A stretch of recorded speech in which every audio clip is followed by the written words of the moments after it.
In 1843, the cotton fields of Wilkinson County, Mississippi, stretched endlessly under a merciless sun that seemed to burn everything it touched.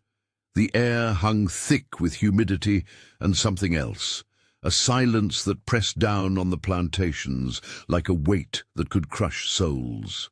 It was in this suffocating atmosphere that a story began to unfold, one that would remain buried in fragmentary records for over a century, surfacing only through scattered testimonies and documents that most would prefer had never been found. The Whitmore plantation occupied nearly 3,000 acres of prime cotton land along the Mississippi River. The main house, an imposing Greek revival structure with towering white columns, stood like a monument to prosperity built on human suffering. Behind it, stretching toward the tree line, lay the quarters, rows of wooden cabins that housed nearly 200 enslaved people. The contrast was stark and deliberate, a physical manifestation of a system designed to dehumanize. Thomas Whitmore had inherited the plantation from his father in 1838. Unlike some of his contemporaries, who maintained a veneer of paternalistic concern for their human property, Whitmore was known throughout the county for his methodical cruelty. Neighbors spoke in hushed tones about his innovations in punishment, his systematic approach to breaking spirits. But what they whispered about most was his particular interest in what he called educational demonstrations, public displays of punishment designed to maintain absolute control through terror. Among the enslaved population of the Whitmore plantation was a man known simply as Samuel. Records from the estate inventory list him as 26 years old, purchased from a failing plantation in Alabama 3 years prior. Contemporary accounts describe him as unusually intelligent, able to read despite the severe penalties for literacy among the enslaved population. This ability, discovered by Whitmore through an intercepted letter, had marked Samuel for special attention from his owner. The overseer, a lean man named Jeremiah Coates, had developed a reputation that extended far beyond Wilkinson County. Former slaves interviewed decades later by researchers would describe Coates as a man who seemed to derive genuine pleasure from inflicting suffering. His methods were not merely about maintaining order, they were about the systematic destruction of human dignity. Coates kept detailed records of punishments administered, noting not just the infractions, but the reactions of those forced to witness them. In the spring of 1843, tensions on the plantation had reached a breaking point. A series of small acts of resistance, tools mysteriously breaking, work proceeding slower than usual, whispered conversations that stopped abruptly when white overseers approached, had convinced Whitmore that an example needed to be made. The question was not whether someone would be selected for punishment, but who and what form that punishment would take. According to fragments of correspondence found in the Whitmore family papers donated to the Mississippi Department of Archives in 1962, Thomas Whitmore had been experimenting with what he termed psychological reconditioning. These letters, written to a colleague in South Carolina, detail methods designed not merely to punish individual infractions, but to create what he called preventive compliance among the entire enslaved population. The catalyst came on a humid Tuesday morning in late May. Samuel had been assigned to work in the plantation's account books, his literacy making him valuable despite the danger it represented. During his work, he discovered discrepancies that suggested Whitmore had been systematically underreporting the plantation's profits to avoid taxes, while simultaneously claiming losses to justify increased loans from northern banks. The information was contained in 2 sets of ledgers, one for official use, another that contained the true financial picture. Samuel understood the implications of what he had found, but more importantly, he understood that his discovery had not gone unnoticed. Coates had been watching him carefully, and Samuel had seen the overseer's expression change as he observed Samuel's reaction to the financial records. The realization that his life was now in immediate danger came not as a sudden shock, but as a cold certainty that settled in his stomach like a stone.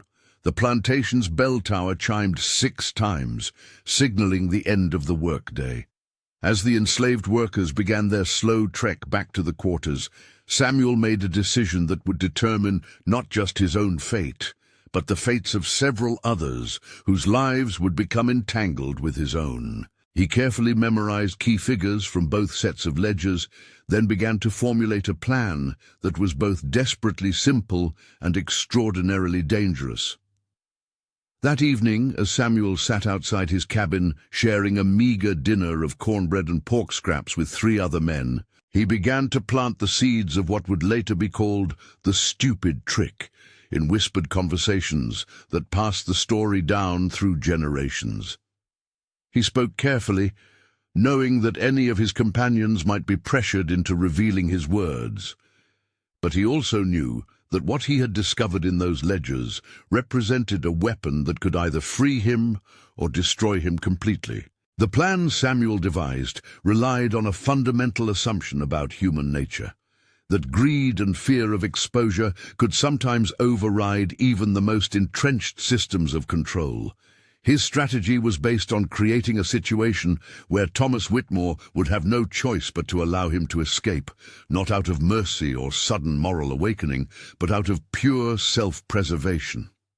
The beauty of the plan lay not in its complexity, but in its elegant simplicity and its reliance on Whitmore's own corruption. Over the next 3 days, Samuel began to implement his strategy with the patience of someone who understood that a single mistake would result in a death that would serve as a lesson to others for years to come.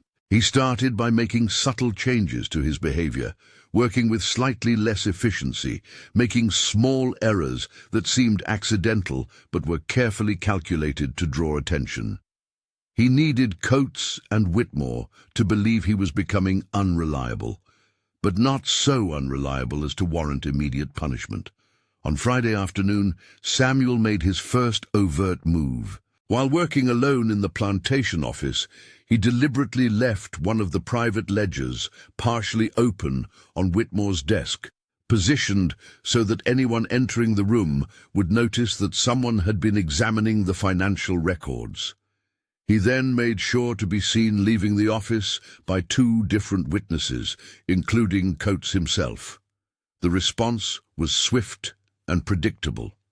Within an hour, Samuel found himself standing in the main house parlor, facing Thomas Whitmore, across a mahogany desk that probably cost more than most people would see in their entire lives. The plantation owner's face was flushed with rage, but beneath the anger, Samuel could detect something else, a flicker of genuine fear. Whitmore began the interrogation with the confidence of a man accustomed to absolute power. He demanded to know what Samuel had seen, what he understood, whom he had spoken to about the ledgers. Samuel's responses were carefully crafted to suggest knowledge without revealing the full extent of what he had discovered. He admitted to seeing numbers that didn't match, to noticing discrepancies, but claimed not to understand their significance. But then Samuel made his masterstroke. In the middle of Whitmore's increasingly aggressive questioning, he quietly mentioned a single name: Jonathan Aldrich, a federal tax assessor based in Jackson, who had been conducting investigations into plantation finances throughout the region. Samuel had never met Aldrich, had never spoken to him, had no contact with federal authorities whatsoever, but he had seen Aldrich's name in correspondence among Whitmore's papers, and he understood that Whitmore was terrified of federal scrutiny. The effect was immediate and dramatic. Whitmore's face went pale, and his aggressive questioning stopped abruptly. Samuel had just implied, without stating directly, that he had been in contact with federal authorities about the financial irregularities. The implication was clear. If anything happened to Samuel, if he disappeared or died under suspicious circumstances, questions would be asked by people with the power to destroy everything Whitmore had built. What happened next violated every principle of the plantation system and challenged the fundamental assumptions about power relationships in the antebellum South. Thomas Whitmore, faced with the possibility that his entire financial empire could collapse under federal investigation, made a decision that would have been unthinkable under any other circumstances. He offered Samuel his freedom in exchange for his silence. The negotiation that followed was conducted in whispers, with both men understanding that they were engaging in something that bordered on treason against the entire social order. Whitmore agreed to provide Samuel with forged papers identifying him as a free man, along with enough money to travel north and establish himself in a free state. In exchange, Samuel would leave Mississippi immediately and never speak of what he had discovered in the plantation's financial records. But the agreement came with a terrible price that extended far beyond Samuel himself. To maintain the fiction that Samuel had simply run away rather than been deliberately freed, Whitmore ordered a manhunt that would serve as cover for the arrangement. 3 other enslaved men from the plantation, men who had been Samuel's friends and confidants, were selected to be blamed for helping with his escape. Their punishment would serve as a demonstration of what happened to those who aided fugitive slaves. The manhunt began at dawn on Monday morning. Coates led a group of local men and tracking dogs through the swamps and forests surrounding the plantation, following a trail that had been deliberately laid to suggest Samuel had headed north toward Natchez. Meanwhile, Samuel himself was hidden in the plantation's wine cellar, waiting for nightfall when he would begin his actual journey to freedom. As the search parties combed the countryside, the 3 men who had been selected to bear the blame for Samuel's escape were subjected to increasingly severe interrogations. Jacob Morrison, a man in his 40s who had worked the plantation since childhood, was questioned for hours about his knowledge of Samuel's plans. Despite having no information to provide, he was accused of providing aid and lying about his involvement. The interrogations continued for 3 days, with Coates employing methods designed to break down resistance through systematic psychological pressure. The men were deprived of sleep, given minimal food and water, and subjected to constant accusations and threats. But perhaps the most effective torture was the knowledge that their suffering was based on a lie, that they were being punished for something they had not done and could not confess to, no matter how much pain they endured.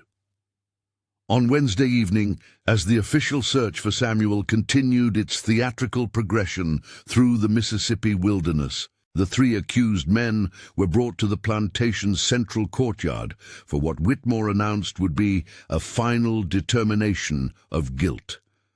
The entire enslaved population was required to attend, creating an audience for what was intended to be both punishment and warning.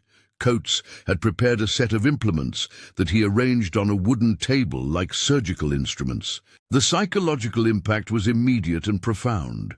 The methodical display suggested not just punishment, but extended suffering designed to extract confessions that everyone present knew did not exist.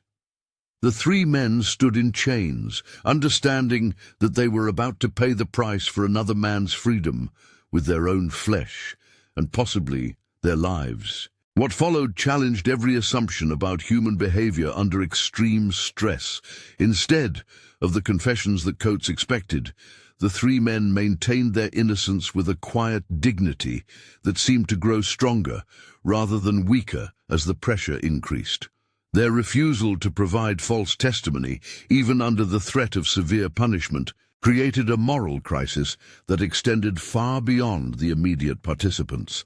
The youngest of the 3, a man named Marcus Williams, who had recently turned 18, became the focus of Coates's particular attention. The overseer seemed to believe that Williams would be most likely to break under pressure and provide the confession that would justify the punishment of all three men. But Williams' responses revealed an understanding of the situation that went far deeper than anyone had expected. Williams had realized that the entire proceeding was a fabrication designed to cover something else. His questions, carefully phrased to avoid direct challenge to authority while exposing the logical inconsistencies in the accusations, began to undermine the narrative that Whitmore and Coates were trying to establish. Other enslaved people in the audience started to recognize the same inconsistencies, creating a dangerous moment when the fictional nature of the charges threatened to become obvious. The situation deteriorated rapidly when one of the tracking dogs, brought back from the search, failed to recognize the scent trail on clothing belonging to the accused men. Coates had made a critical error in his staging. The dogs should have reacted to scent evidence if the men had actually been involved in helping Samuel escape. The absence of any reaction from the trained animals created doubt about the entire investigation. Thomas Whitmore found himself caught between competing imperatives that threatened to expose his secret arrangement with Samuel. He needed to provide sufficient punishment to maintain the fiction of a manhunt, while avoiding scrutiny that might reveal the true nature of Samuel's disappearance. But the growing skepticism among both the enslaved population and some of the white observers was making the situation increasingly unstable. The resolution came through a compromise that satisfied no one but allowed all parties to maintain face while avoiding complete exposure. The three accused men were subjected to severe but non-permanent punishment: prolonged confinement, reduced food rations, and additional work assignments that would serve as visible reminders of the consequences of aiding escaped slaves. The punishment was harsh enough to maintain the deterrent effect while avoiding the permanent damage or death that might have invited outside investigation. Meanwhile, Samuel had begun his actual journey to freedom, traveling north through a network of safe houses and contacts that he had learned about through careful listening and observation during his years of enslavement. The forged papers provided by Whitmore identified him as a free man named Samuel Johnson, recently freed by the will of a deceased owner in Louisiana. The documentation was sophisticated enough to pass casual inspection, but would not have survived detailed scrutiny by federal authorities. The irony of Samuel's escape was that it depended entirely on the corruption and fear of the man who had enslaved him. Whitmore's illegal financial activities had created a vulnerability that could be exploited by someone with the intelligence and courage to recognize the opportunity. But the success of the plan came at a terrible cost to others who had no choice in the matter and no knowledge of the true circumstances. The aftermath of the incident rippled through Wilkinson County for months. The story of Samuel's escape, embellished and distorted through multiple retellings, became part of local folklore about the dangers of educating enslaved people and the importance of maintaining constant vigilance against escape attempts. But those who knew the true circumstances maintained their silence, understanding that revelation would bring consequences that extended far beyond any individual involved. Coates continued as overseer for another 2 years before leaving Mississippi, under circumstances that were never fully explained. Local records suggest he may have attempted to use his knowledge of the Samuel incident to extract money from Whitmore, creating a blackmail situation that ultimately forced his departure. By 1845, he had disappeared entirely from official records, leaving behind only his reputation and the memories of those who had suffered under his authority. Thomas Whitmore managed to maintain control of his plantation until 1857, when a combination of falling cotton prices and mounting debts finally forced him to sell. Federal investigators had never discovered his financial irregularities, but the strain of maintaining the deception, combined with his constant fear of exposure, had taken a severe psychological toll.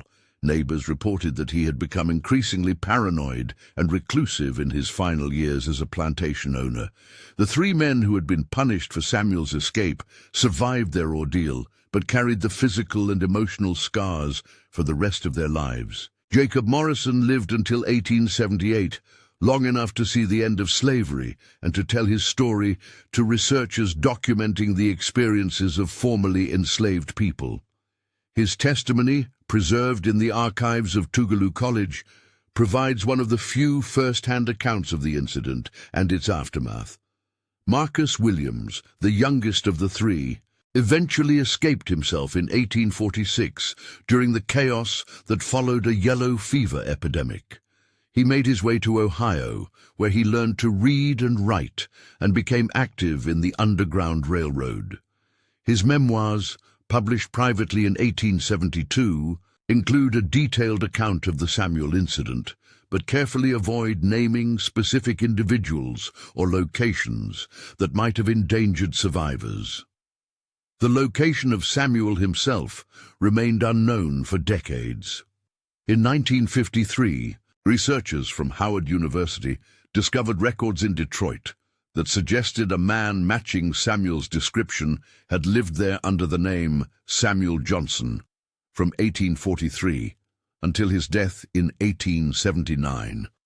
The records indicate he worked as a bookkeeper and accountant, using the same skills that had first brought him to Whitmore's attention. He never married and left no known descendants, taking his secrets with him to the grave. The plantation itself passed through several owners after Whitmore's departure, gradually declining as the economics of agriculture changed in the post-Civil War era. By 1900, most of the original buildings had been torn down or had collapsed from neglect. The quarters where Samuel and the other enslaved people had lived were demolished in 1908, erasing the physical evidence of their existence. But stories persisted in the oral traditions of local black families, passed down through generations of descendants who preserved the memory of events that official records had either ignored or deliberately obscured. These stories, collected by researchers in the 1930s and 40s as part of various historical preservation projects, provide glimpses into experiences that would otherwise have been lost entirely. The Samuel incident represents something more complex and morally ambiguous than the typical narratives of either resistance or victimization that have dominated discussions of slavery. It demonstrates how individual intelligence and courage could sometimes exploit the weaknesses and contradictions within the system of enslavement. But it also reveals the terrible costs that such resistance could impose on others who had no choice in the matter. The success of Samuel's escape depended on his ability to understand and manipulate the fears and greed of his oppressor, turning Thomas Whitmore's own corruption against him. But it also required the sacrifice of 3 innocent men who suffered punishment for crimes they had not committed and could not confess to. The moral complexity of this exchange raises questions about individual survival versus collective responsibility that have no easy answers. The financial records that provided Samuel with his leverage were eventually destroyed, probably by Whitmore himself, sometime before his departure from Mississippi. Federal investigators never discovered the tax evasion scheme that had made Samuel's freedom possible. The corruption that enabled the escape remained hidden, allowing Whitmore to avoid both legal consequences and public exposure of his financial crimes.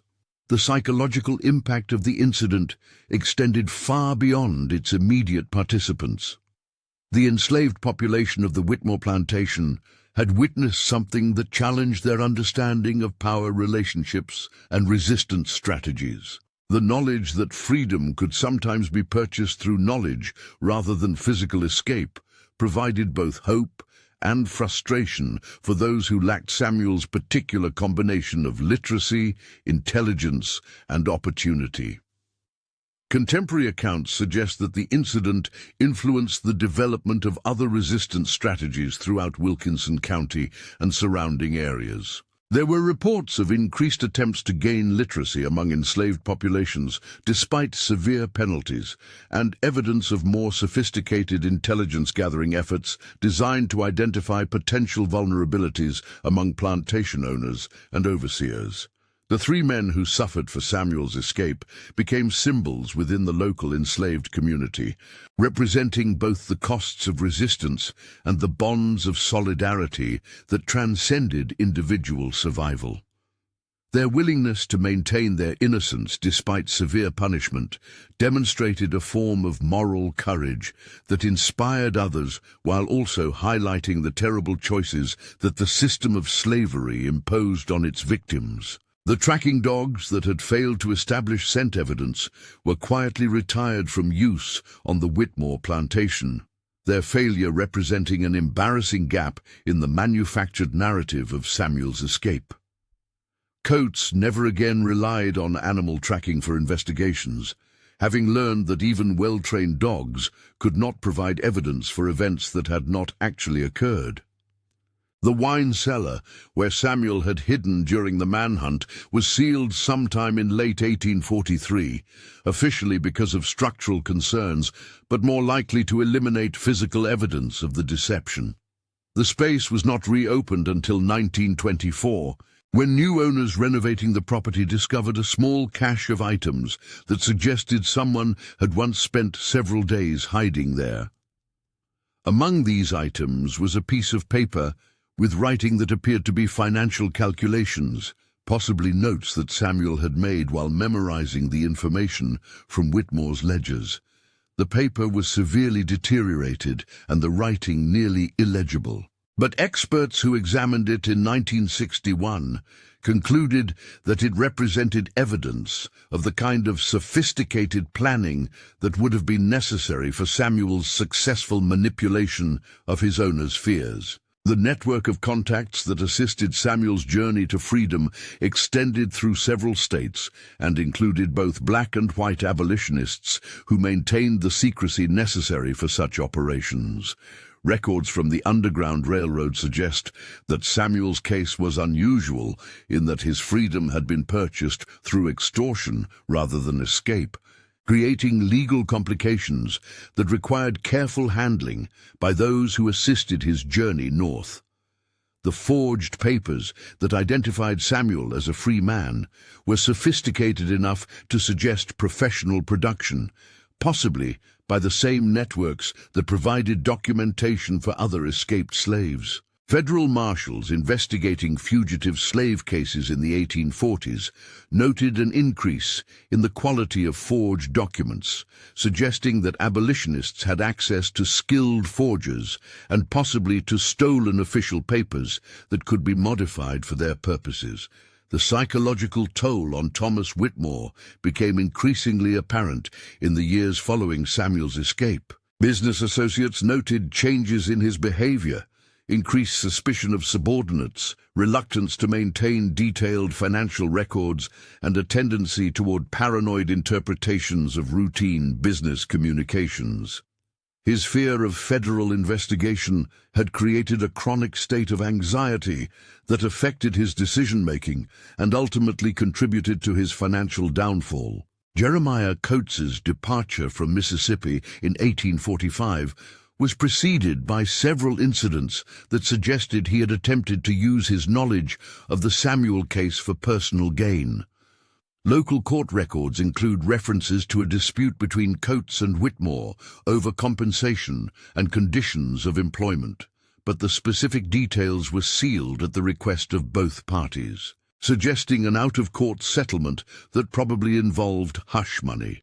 The gradual decline and eventual abandonment of the Whitmore plantation reflected broader economic changes in the Mississippi Delta region, but it also represented the personal and psychological costs of maintaining a system based on deception and violence. The plantation's profitability had depended not just on enslaved labor, but on the psychological control that prevented resistance and escape. Once that control was compromised, even temporarily, the entire operation became less stable and ultimately unsustainable. The oral traditions that preserved the story of Samuel's escape continued to evolve through successive generations, with each retelling adding new details while potentially obscuring others. By the time researchers began systematic collection of these stories in the 21st century, the original events had been transformed into folklore that emphasized different aspects of the incident depending on the perspective and priorities of the storytellers. Some versions of the story emphasized Samuel's intelligence and courage, presenting him as a heroic figure who outwitted the system through superior wit and determination. Other versions focused on the sacrifice of the three men who were punished in his place, highlighting the collective costs of individual resistance and the moral complexities of survival under slavery. A few accounts suggested that Samuel had maintained contact with friends and family members still enslaved in Mississippi, possibly sending money or assistance through underground networks. But these claims have never been verified, and it seems more likely that Samuel understood the dangers that such contact would create for both himself and those he might try to help. The financial irregularities that Samuel had discovered in Whitmore's records reflected broader patterns of corruption that characterized many plantation operations in the antebellum period. Recent historical research has revealed that tax evasion, fraudulent loan applications, and manipulation of crop reports were common practices among plantation owners who used their political connections and economic influence to avoid oversight. The federal tax assessor, whose name Samuel had used to intimidate Whitmore, was indeed conducting investigations in Mississippi during 1843. But there is no evidence that he ever became aware of the specific case involving the Whitmore plantation. Jonathan Aldrich completed his assignment in the region without uncovering any of the financial crimes that Samuel had discovered, suggesting that Whitmore's fears of federal investigation, while reasonable, were ultimately unfounded. The success of Samuel's psychological manipulation of his owner demonstrates the potential power of information and intelligence within systems designed to maintain absolute control through violence and intimidation. But it also reveals how rarely such opportunities arose, and how much they depended on specific combinations of circumstances that few enslaved people could create or exploit. The wine cellar where Samuel had hidden was typical of the elaborate underground storage facilities that wealthy planters constructed to preserve valuable commodities in the humid climate of the Mississippi Delta. These cellars, carved into hillsides or built with thick stone walls, maintained cool temperatures year-round and often included multiple chambers that could serve various storage functions. The discovery in 1924 of evidence suggesting someone had hidden in the cellar created brief interest among local historians, but the connection to Samuel's escape was not established until the 1960s, when researchers comparing different accounts of plantation resistance activities identified common elements that suggested a single historical incident. The piece of paper with financial calculations found in the wine cellar was eventually donated to the Mississippi Department of Archives, where it remains part of a collection documenting various aspects of plantation life in the antebellum period. The document has been subjected to various forms of analysis, but its deteriorated condition makes definitive interpretation impossible. Descendants of the three men who were punished for Samuel's escape maintained family traditions that preserved not just the facts of the incident, but also emotional and psychological details that official records could never capture. These family stories describe the long-term effects of the trauma on the men themselves and on their children and grandchildren who grew up hearing about the injustice and sacrifice. Jacob Morrison's family preserved a tradition that described how he would wake from nightmares for years after the incident, reliving the interrogations and the knowledge that he was being punished for something he had not done. His children reported that he would sometimes stop in the middle of conversations as if listening for sounds that others could not hear, and that he never again spoke casually about resistance or escape. Marcus Williams's descendants described a different response to the trauma. According to family tradition, the experience of being falsely accused and punished had actually strengthened his resolve to resist the system of slavery. His successful escape 3 years later was attributed to lessons learned during the Samuel incident about the importance of careful planning and the dangers of trusting anyone completely. The third man, whose name was recorded only as Ben in most accounts, apparently never recovered fully from the psychological damage inflicted during his interrogation and punishment. Family stories describe him as becoming increasingly withdrawn and suspicious, unable to maintain close relationships even after emancipation. He died in 1868, reportedly still carrying the physical and emotional scars from the incident. The broader enslaved community of Wilkinson County preserved the Samuel story as an example of both the possibilities and the costs of resistance. The tale served multiple functions in oral tradition, as inspiration for those contemplating escape, as warning about the consequences of failed resistance, and as testimony to the intelligence and courage that could exist even under the most oppressive circumstances.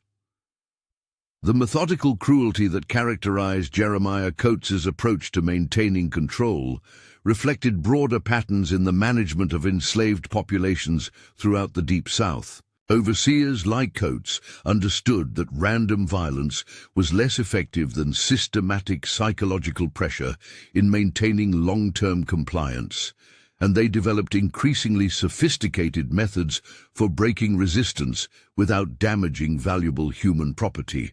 The account books where Samuel discovered the financial irregularities were typical of the dual record-keeping systems that many plantation owners maintained to conceal their true financial situations from tax authorities, creditors, and business partners.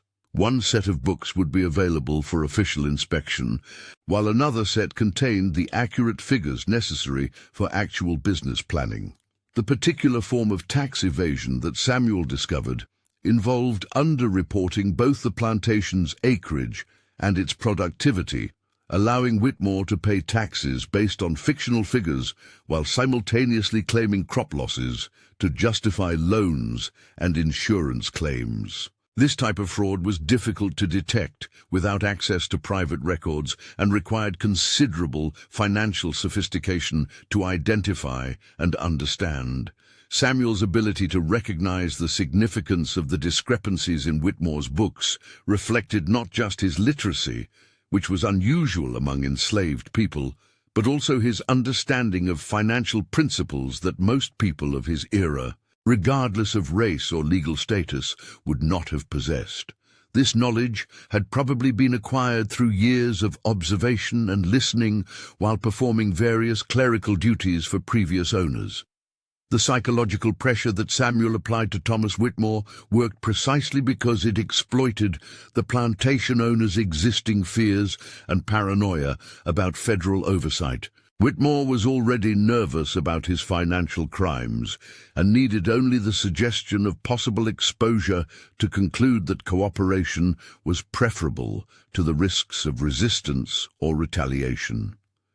The timing of Samuel's escape in the spring of 1843 coincided with increased federal attention to plantation finances throughout the Deep South. Congress had authorized expanded investigations into tax compliance, and several prominent plantation owners in neighboring states had recently faced prosecution for fraud. These circumstances made Whitmore particularly susceptible to fears about federal investigation. The forged papers that enabled Samuel's successful journey to freedom were part of a sophisticated underground network that provided documentation for escaped slaves throughout the antebellum period. Professional forgers, often working with abolitionist organizations, created documents of sufficient quality to pass routine inspection while being careful to avoid details that might be easily verified by suspicious authorities. The route that Samuel followed to reach Detroit reflected established patterns in the Underground Railroad that guided fugitive slaves through a series of safe houses and way stations. The network in Mississippi was particularly dangerous to operate, given the state's aggressive enforcement of fugitive slave laws and the substantial rewards offered for the capture of escaped slaves and their assistants. The economic impact of Samuel's escape extended beyond the immediate loss of his labor value to include the costs of the manhunt.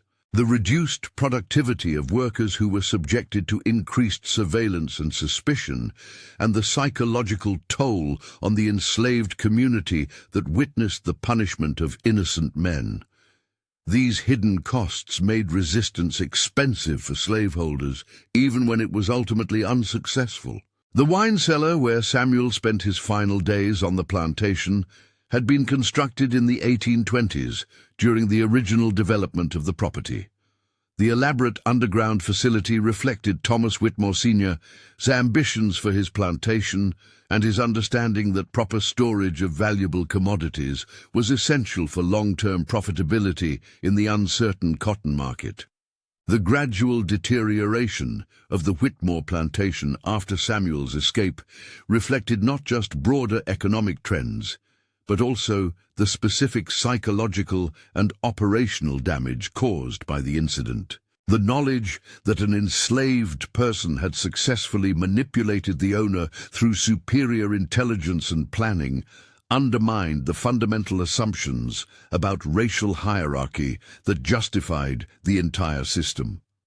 The tracking dogs used in the manufactured manhunt were expensive animals trained specifically for pursuing escaped slaves. Their failure to provide evidence supporting the official narrative of Samuel's escape represented both a financial loss and a blow to Coates's reputation as an effective overseer. The incident may have contributed to his eventual departure from the plantation and from Mississippi. The three men who suffered punishment for Samuel's escape represented different approaches to resistance and survival under slavery. Jacob Morrison's quiet dignity during his interrogation demonstrated one form of moral courage, while Marcus Williams' eventual successful escape showed how trauma could sometimes strengthen rather than weaken the determination to achieve freedom. The psychological transformation that Thomas Whitmore underwent following the Samuel incident illustrated the personal costs that maintaining a system of enslavement imposed even on those who benefited from it economically. The constant fear of exposure, rebellion, or loss of control created chronic stress that affected decision-making, relationships, and ultimately financial success. The destruction of Whitmore's financial records sometime before his departure from Mississippi eliminated the evidence that had made Samuel's escape possible. But it also represented an admission that the crimes had actually occurred. The deliberate destruction of documents suggested guilt and fear that extended beyond the immediate circumstances of the escape incident. The oral traditions that preserved the Samuel story within local black families served important functions beyond simple historical preservation. These stories provided models of resistance, warnings about the costs of failed attempts, and testimony to the intelligence and courage that could exist even under the most oppressive circumstances. The network of abolitionists and Underground Railroad operators who assisted Samuel's journey to Detroit included both black and white activists who understood that successful resistance required careful coordination and absolute secrecy. The sophistication of this network challenged racist assumptions about the intellectual capabilities of enslaved people and their supporters. The wine cellar facility included multiple chambers that could serve different storage functions, with the largest room designed for wine storage and smaller areas used for preserving other valuable commodities. The chamber where Samuel hid was probably intended for storing documents and other items that needed protection from both humidity and potential theft. The financial analysis skills that Samuel demonstrated in recognizing the significance of Whitmore's fraudulent record-keeping reflected a level of education and sophistication that most whites of the era would not have expected from an enslaved person. This knowledge had been acquired through careful observation and self-education rather than formal instruction, making it all the more remarkable. The federal tax assessor, whose name Samuel used to intimidate Whitmore, was conducting legitimate investigations throughout the region, but his focus was on compliance with existing tax laws, rather than detecting the more sophisticated forms of fraud that characterized Whitmore's operations.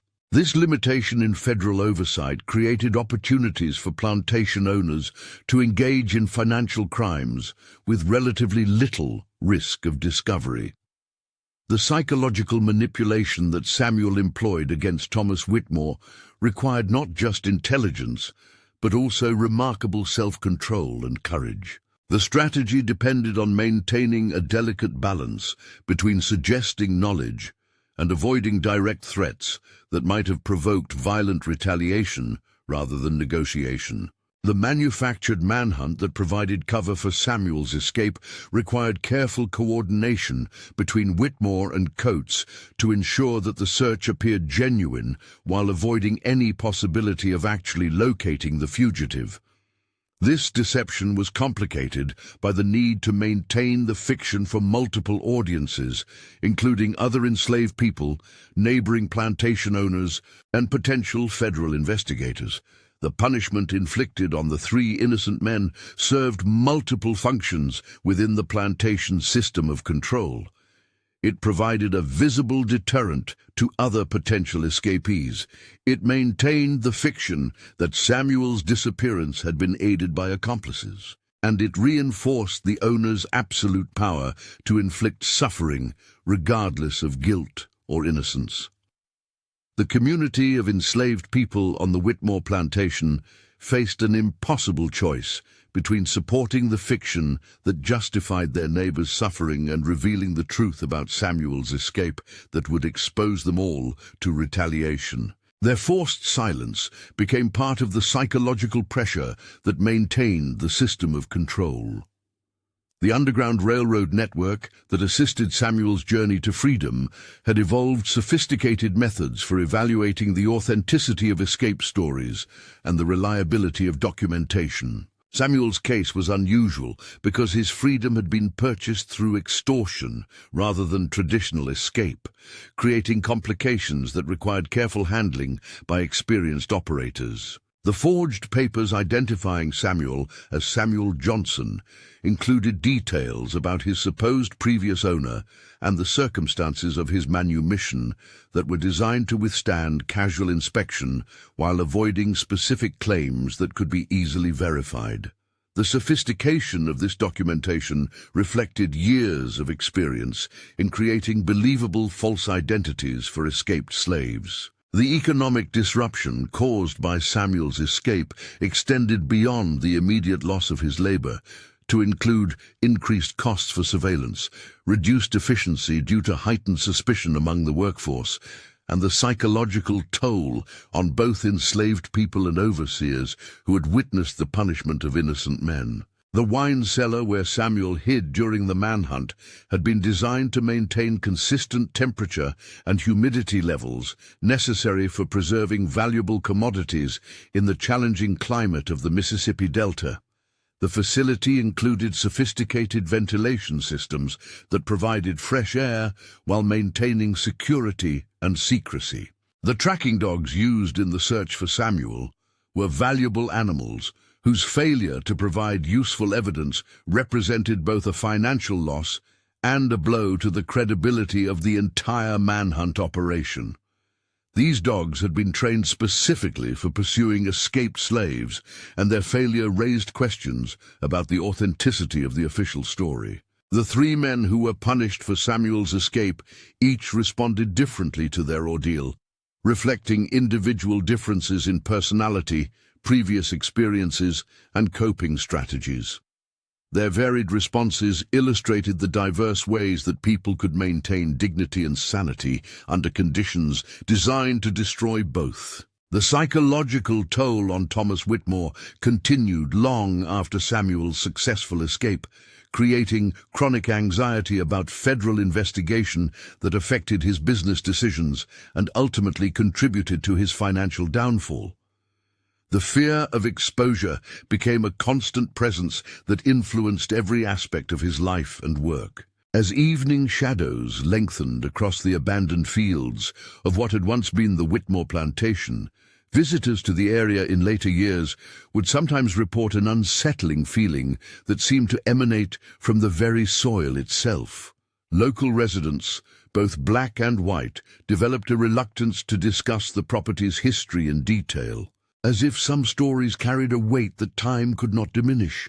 The final chapter of this dark tale remained unwritten, existing only in the spaces between documented facts and whispered memories. Samuel had achieved his freedom through intelligence, courage, and exploitation of his oppressor's weakness, but the price had been paid by others who had no choice in the matter. The moral complexity of this exchange continued to echo through the generations, a reminder that survival under oppression often required choices that defied simple categories of right and wrong.